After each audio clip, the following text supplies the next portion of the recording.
I want this calendar year to be solely focused on student achievement. Because at the end of the day, that's all we're here for. We're not here for anything else except for student achievement outcomes. That's what it's all about. Hi, everyone. This is Bryce with Carolina's Academic Leadership Network. Welcome to another episode of the Education Roundtable, where we discuss all things education with different leaders in our community. Today, I am joined by Tre Bray, a member of the Lexington 2 School Board in South Carolina. We'll be diving into the latest updates from our Midlands schools and learn a little bit more about effective school board budgeting. So, with that, welcome to the show, Tre. Thank you so much for joining us, and how are you? I'm doing well, Bryce. Thanks for having me. I hope we can have a good discussion and hopefully provide some information or best practices that can be shared across and keep us on focus of being able to better impact children's lives. Absolutely. And I know that your school board has been off to a busy start this year. Lexington, Yeah. too, I know recently had its first board meeting of the year last month in January, and we saw a few announcements online about the board making some positive changes. So, what can you tell us about that? Yeah, gladly. A couple of them have been in the works for quite a while, and then a couple of them are just, as you know, you get a new board and you kind of get a new, every board has its own culture and its own major things, and so it can be a little bit of a shift. So, two of the ones that I was most excited about, were the cell phone bill, or policy, the bill up at the State House, but being able to finally see that come to fruition, actually, personally, it was something I've been pushing for quite a while. And we weren't never able to get it just over the threshold. So when the state kind of put some pressure on it, that came through, and it was really fun in our last meeting, or rewarding to see that it's it's not just checking the block, but it's actually making a difference for kids and for teachers. So that was fantastic. We've past most of the districts in the state use the kind of template board policies from that are out there, and so most of them have the same kind of naming, I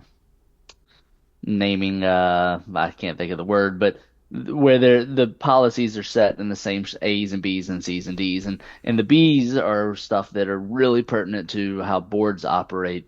And we were able to get BEDA updated, which means that we increase transparency by ensuring that anything that we're going to talk about has the supporting documentation uploaded into board docs with Hmm. at least 3 days prior. So one of the things that we've been kind of, a thing that we have worked through is we have wonderful members of our community, some who often agree with my thoughts and some who often disagree with my thoughts, who take the time and energy to be invested in the district and come to our meetings and provide public input. And we've been doing them a disservice historically by not giving them the same information that we get to see ahead of time so they can formulate their thoughts and opinions and share them with us. And, Right. you know, I think there is a culture shift going back to how, not just in Lexington too, but across many boards, that we trustees, board members, whatever you want to call us, our number one mission is to represent our constituency to ensure that we are increasing student achievement. That Right. that's number one, two, three, four, and five. And so it's impossible in my brain to represent the constituency if the constituency doesn't get a chance to see what we're working on and to be able to provide their input. So we've got two new board members, and they've come in and brought. I love when there's new board members come in because they breathe a little bit of life. They kind of It's kind of like getting pruned. Like we're one big bush, you prune a couple of branches, and it seems like everything grows a little faster. But they're kind of learning and wanting to see how it's going has really reinvigorated us to make sure that we're pushing messages out and keeping the constituency informed on both what we are about to do or what we're considering doing and what we have done. So Yeah. I think those are the two major things. If you remember something else, I my short-term memory has sailed away from me, so feel free to bring it up. Sure, sure. And I saw some of those updates. Your colleague Christina Rucker posted about them sort of celebrating some of the district's recent accomplishments, and you hit on a lot of them. And I just want to reiterate the 3 day notice on meeting agendas, including the attachments. And I think the attachments is something that sometimes decision makers can overlook. Maybe it's for the purpose of the body, but not so much the public. And you're right that the public should really just be just as informed and have the access to the same amount of information as the board does, so that it can give it say and have input on ultimately what the board decides. Another thing that she had mentioned, she talked a little bit about improved reporting between the district and the board on sort of monthly updates when it comes to achievement. We think that's incredibly important, just to have an updated, informed board from the people that are boots on the ground in the district every day in the classrooms, that are seeing what's actually happening. Can you speak a little bit more about why that change is so important and why it's important to have good reporting between the board and district? Absolutely. And credit Miss Rucker too. She has been pushing this for as long as I was pushing a cell phone policy, like a true cell phone policy. She's been pushing getting the academics reporting. And I'll start first with, it's always a little touchy because when we talk about academics and the metrics that track it, that means there has to be standardized testing. And that's just how it is, and that is painful for many folks. Some people, are not great testers, or it takes time from learning. But at the end of the day, you cannot manage anything effectively for positive outcomes without being able to track what those outcomes are at the end and what the progress steps are as you go. So there can always be debate on what testing we should use, etc. But at the end of the day, as much heartburn as some people will feel from it, we must have metrics to follow. And luckily for us in District 2, we've switched to map testing not too long ago. So we basically have quarterly metrics that we can and see. And in today's world, data analytics and metrics capture is light years above where it was, 6 years ago, and in a whole different orbit than what it was 20 years ago. And our instructional staff, for the past 3 to 4 years, has really done a great job of pulling that data. But the problem is we've done a poor job as a board of making that the number one priority. And as I said earlier, the number one priority is student outcomes. We represent the public, the constituency, to ensure that the district that receives the fair funding does everything they can to make sure student academics and outcomes are number one. So, one of the things that I always found interesting when I came on the board is we spend a lot of talking about hiring and firing, a lot of talk about football coaches or soccer, or a lot of discussions on buildings and a lot of discussions on budget, which I do love, and all this other stuff. But really, 70, 80, 90% of what we talk about needs to be exactly what you're talking about, and that is student outcomes. Yeah. So I think, yeah, there's some sayings out there, and I'm horrible at ever remembering a good quote, but you're going to grow in what you look at, right? And so if we keep the spotlight on our student achievement, then that's what's going to grow, and we need it. And I will also say, it gets frustrating as a school board member or trustee to to get good information as you're going through a year, and then you get a school report card that slaps you in the face. And that has happened, not just to us, but it's happened to every district across the board. And so we've made a conscious decision or a conscious effort to make sure that's not going to happen anymore. If we're going to have a school that falls behind, or if we're going to, whatever it may be, good or bad, we had a great metric in this last report card where our gifted and talented population vastly grew. I haven't been able to get from the State Department of Ed a comparison against everybody else, but just scanning through the 78 districts, we have tremendous 5-year GT growth compared to anyone else. Like it's not uncomparable. And so we need to see that as the year goes through, Yeah. because these years, and now that I'm in my second term, they come on you fast. So you really need to be preparing as you're coming through Christmas and the start of the spring semester, you need to have a good grasp on what's happened in the fall semester so that you can be making those right decisions.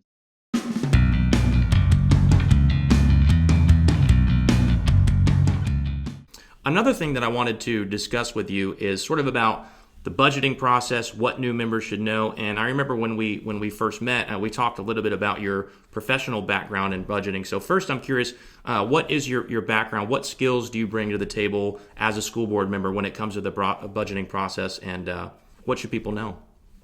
Absolutely. So I'm extremely blessed in my non-school board life, just as I am in my school board life. But I run government contracts. So the federal government has tons of federal contracts, and I mean they're all over the news right now. But in that world, plus I was in the government through many different kind of roles and responsibilities for um, 13, 14 years before switching fully to the contract side.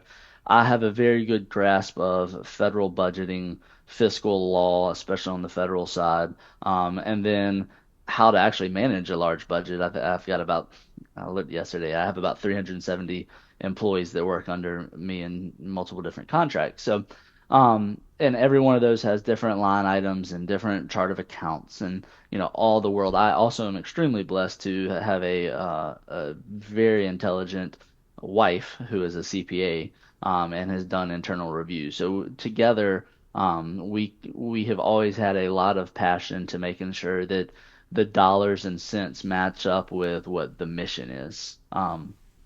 So that's kind of the background to it.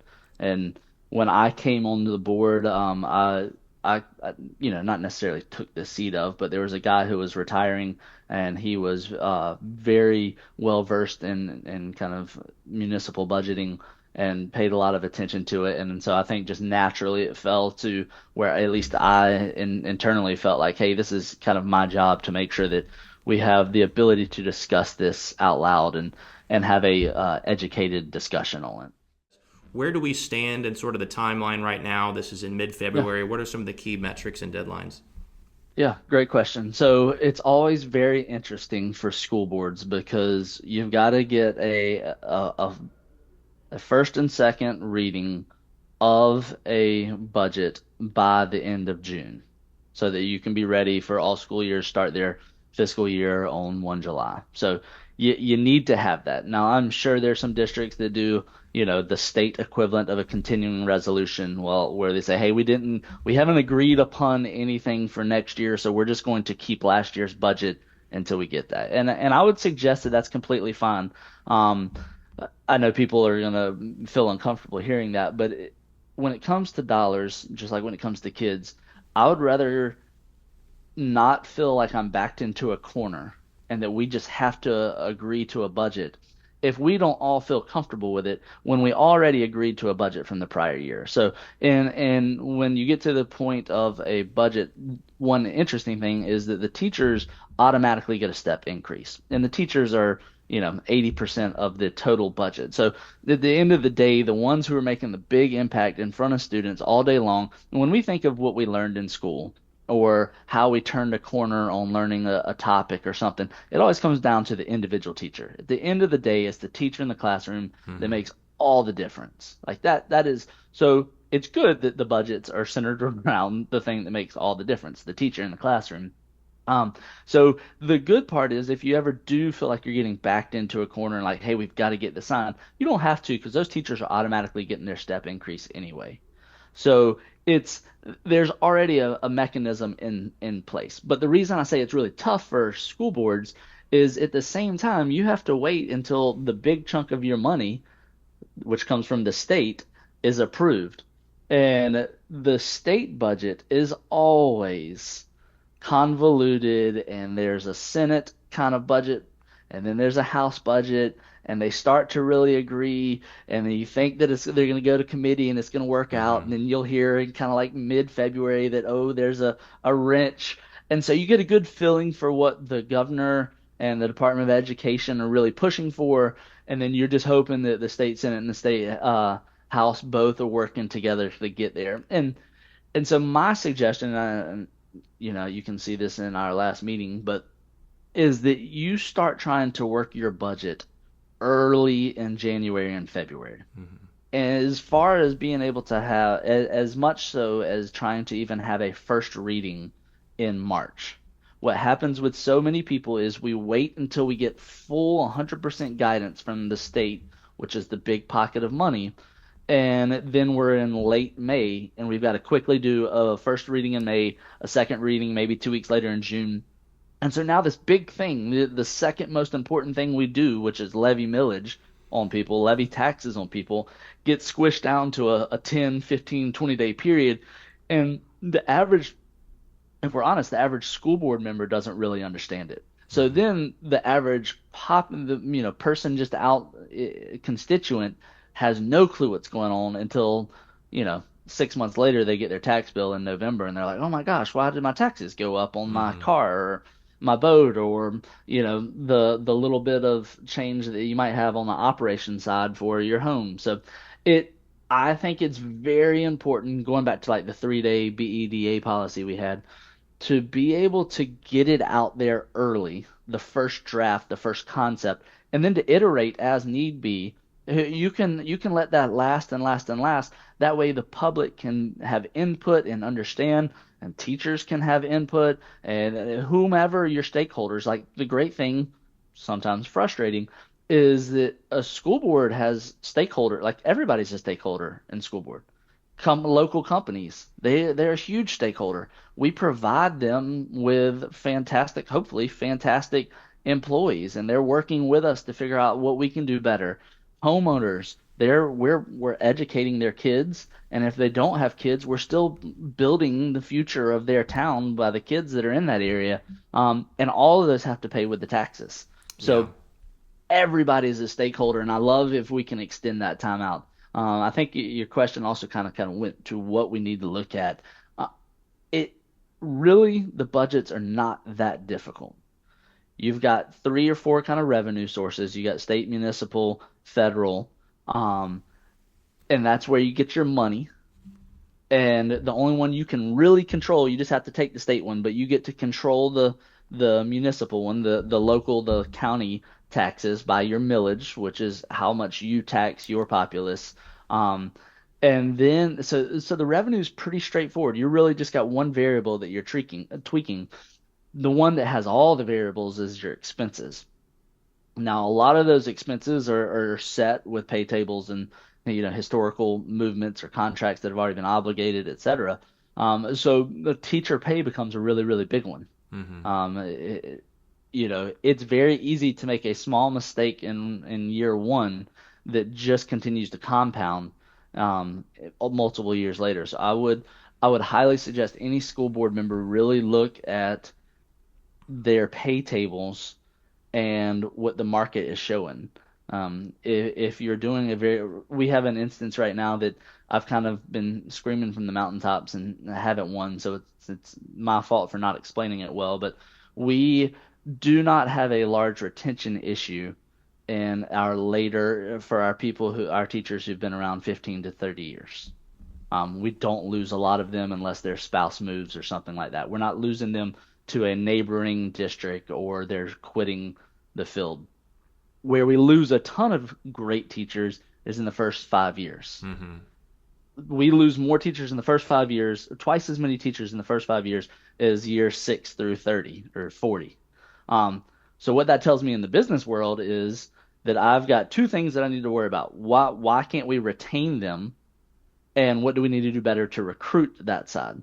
And then on the higher experienced folks, what are we doing well to retain them, and do we need to recruit from that? And so if you look at our pay table, and a lot of the pay tables are this way, the raise that you get going from step 0 to 1, or step 1 to 2, 2 to 3, year one, year two, year three, year four, in teaching is around $200. So you come out of college, you get your rear end, truly just tested by fire, teaching in front of kids, a difficult, hard job. Get through that year, and you're only rewarded with a $200 raise. However, if you finish your 17th year and you're seasoned and you've got your you probably have a good pick of which class you're teaching. You probably have multiple binders laying out your skeleton plans for your classes so that going into next year is pretty easy. You know how to set up your room. You all the stuff that can be really, really hard for a first, second, or third year should be pretty easy to you. And when you go to the next step, you get a $3,000 raise. Yeah. And so that disparity, I'm not saying that the more experienced teacher don't deserve it, but my job is to figure out to put the kids first. And most importantly, we have to have teachers in the classroom. So I've only have so much money to spend. I've got to figure out the way I see it is we've got to figure out how to allocate those dollars as best possible to make sure we get the best teachers in every single classroom and we don't leave vacancies. So the State Department of Education has done a very good job of kind of recalibrating what those pay levels should be, and the lower levels have really come up, but there's still some good work to be done. And I think I would welcome anyone who ever wants to kind of discuss their pay tables and talks. And we can all have different opinions, but I think being able to know and understand how it works is really, really important. Yeah, it's such an important issue. When you think about young teachers just out of college, do they have college debt? What is the cost of living where they're moving to? Especially if it's an area like Charleston or even Greenville is obviously expanding very quickly. The cost of living in some of these areas is not what it used to be 5, 10 years ago. And so one of the things that school boards have to think about is how can they make a competitive and attractive offer to recruit that younger generation of teachers. And then once they're sort of in, how do you keep them happy and want to continue teaching at the district? So I think you're exactly right. Finally, I just wanted to say, or sort of ask you, as we're looking ahead sort of at the rest of 2025, we're still pretty early in the year right now. What are some of your top priorities for the district, for improvements that you want to see, and how do you hope to get there? Absolutely. So I'd say there's 3 points to address. Student achievement is number one. And so, as we already talked about, putting the spotlight fully on student achievement. What I would love to see is if you come to one of our meetings in the near future, you don't see us reading through slides of things that don't have anything to do with student achievement. I think we're all adults. We can read a budget. We can read vacancies. We can read all of that ahead of time, and hopefully everybody has a chance to read it 3 days. And if there's a time to come and ask the question, great. But we spend the dialogue solely around what we're doing, what the board can do to help the administration increase student achievement. That's number one. Number two is it's budget time, and so I would love to see us lead the way. As you mentioned, the governor is pushing for 50K as the minimum salary last year.